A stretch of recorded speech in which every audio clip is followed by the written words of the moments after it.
જય શ્રી કૃષ્ણ, જય માતાજી, હર હર મહાદેવ। ગૌરી વ્રત અષાઢ સુદ 11થી શરૂ થાય છે અને પૂનમે પૂરું થાય છે। સૌપ્રથમ પાર્વતીમાએ આ વ્રત શરૂ કરેલું, આથી આ વ્રત ગૌરી વ્રતના નામે ઓળખાય છે। વ્રત કરનારે છેલ્લા દિવસે જાગરણ કરવું। ગૌરી વ્રતને મોરાકાત વ્રત પણ કહેવામાં આવે છે। તો આજે આપણે હાલો ગૌરી વ્રત વિશે જાણશું। ગૌરી વ્રતને કેવી રીતે કરાય છે, પૂજા વિધિ શું છે, કોણ કરી શકે છે, તે બધું આપણે જાણશું। અષાઢ સુદ પાંચમે સરખી સહેલીઓ ભેગી થઈ આનંદથી રમે જમે અને નવા નવા વસ્ત્રો પહેરી ઘૂમે। ચારે એકોર કુંવારિકાઓના ઘેર આનંદ છવાઈ જાય। એ દિવસે વાંસની ટોપલીઓમાં છાણિયું ખાતર નાખી તેમાં ડાંગર, ઘઉં, જવ, તુવેર, જાર, ચોળા અને તલ એમ 7 ધાન વાવી ઉછેર કરે।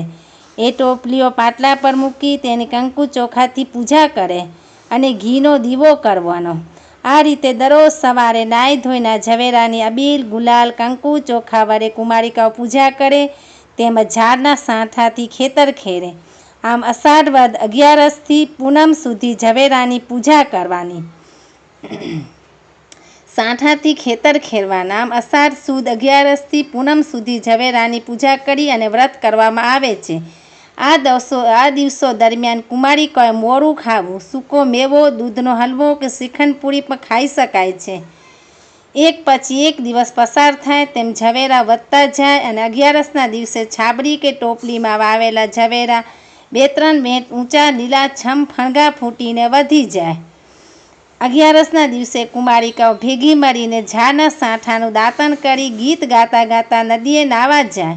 એ વખતે તેઓ નીચે મુજબ ગીત ગાય: ગોરમાનો વર કેસરિયો, ગોરમાનો વર કેસરિયો, ગોરમાં બારી ઉગારો ને, ગોરમાનો વર કેસરિયો, આવી તમે લીંપક્ષ પૂજારણ રે, ગોરમાનો વર કેસરિયો, પંથ પૂજારીમાં કઈ બેન ભોરા, ગોરમાનો વર કેસરિયો, કઈ બેન ભોરા ને વાંકા અંબોરા વાળા, ગોરમાનો વર કેસરિયો, વાંકા અંબોરા ને ગુગળિયા ચૂરા, ગોરમાનો વર કેસરિયો, ગુગળિયા ચૂરા ને સિંદૂરના સેથા, ગોરમાનો વર કેસરિયો, ગોરમાનો વર કેસરિયો ને નદીએ નાવા જાય રે, ગોરમાનો વર કેસરિયો, કેરે પીતાંબર પગે પાવડીને પટપટ કરતો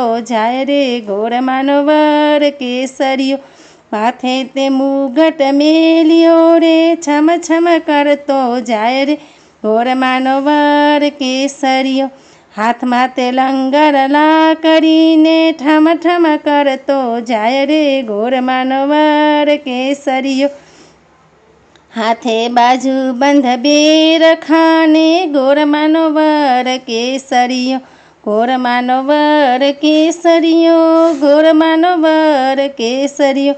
આમ ગીત ગાતા ગાતા નદી, તળાવ કે કુએ જઈ નાહી ધોઈને પાછા આવે, ઝવેરાની પૂજા કરે। છેલ્લા દિવસે એટલે કે પૂનમના દિવસે રાત્રે જાગરણ કરી માની સ્તુતિ, ભજન, ગરબા વગેરે ગાય। બીજે દિવસે સવારે નદી, તળાવ કે કૂવાના જળમાં ઝવેરાને પધરાવી કુંવારિકા ઉપવાસ છોડે। તો આવી રીતે ગૌરી માનું વ્રત થાય છે અને મોરાકાત વ્રત પણ કરાય છે। 5 વર્ષ વ્રત કરીને ઉજવણું કરવામાં આવે છે। ઉજવણું કરીને એમાં નાનકી નાનકી કુમારિકાઓને જમાડી અને એને સરસ મજાની ભેટ આપવામાં આવે છે। આવી રીતે ગૌરમાનું વ્રત કરવામાં આવે છે। તે અષાઢ સુદ 11થી પૂનમ સુધી વ્રત લેવાય છે। ત્યારે બધી દીકરીઓના ઘરે આનંદ હોય છે અને દીકરીઓ બધી રંગે સંગે જમીને હરીને રમે છે, ઝવેરા વાવે છે, ગૌરમાની પૂજા કરે છે અને ઉપવાસ કરે છે, એકટાણું કરે છે અને ધર્મ ધ્યાન કરે છે। બોલો ગૌરી વ્રત કી જય।